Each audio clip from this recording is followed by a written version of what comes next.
எனக்கு அப்பளம்னா அவ்வளோ பிடிக்கும். தயிர் சாதத்தை கூட அப்பளம் சாப்பிடுவேன். நான் எங்கள் வீட்டில் அப்பளம் எப்படி சாப்பிடுவேன்னா, தட்டு வச்சுட்டு தட்டு உள்ள அப்பளம் வைக்க மாட்டேன்.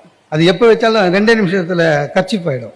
அதனால் நான் அப்பளம் வச்ச உடனே அதை டைனிங் டேபிளில் வச்சிருவேன். அது முதல்ல எங்கள் மாமியார் வீட்டில் சாப்பிட போகும்போது மாமியார் எடுத்துன்னு வந்து அப்பளத்தை வச்சாங்க தட்டில் இலையில எடுத்து வச்சுட்டேன். அந்த மாதிரி தப்பாக நினச்சிக்கிச்சு. அப்பளம் பிடிக்கலன்னு முன்னாலே சொல்லக்கூடாதா மாப்பிள்ளன்னு அப்பளத்தை எடுத்து போயிடுச்சு.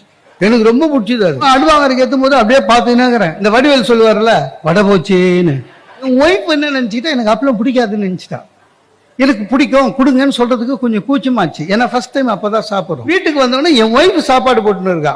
எங்க அக்கா மேல இருந்து கீழே வந்தது. டேபிள்ல பார்த்தா அப்பளத்தை காணும். எங்க அக்கா என்னடா அப்பளம் வைக்கல அப்படின்ச்சு. அது உண்மையிலேயே அக்கறை. என் ஒய்ஃப் டக்குன்னு ரொம்ப நாள் தெரிஞ்ச விளையாட்டம், அவருக்கு அப்பளம் பிடிக்காது அண்ணி அப்படின்ச்சு. எங்க அக்கா சொல்றா, கல்யாணத்துக்கு அப்புறம் ரொம்ப மாறிட்டேடா.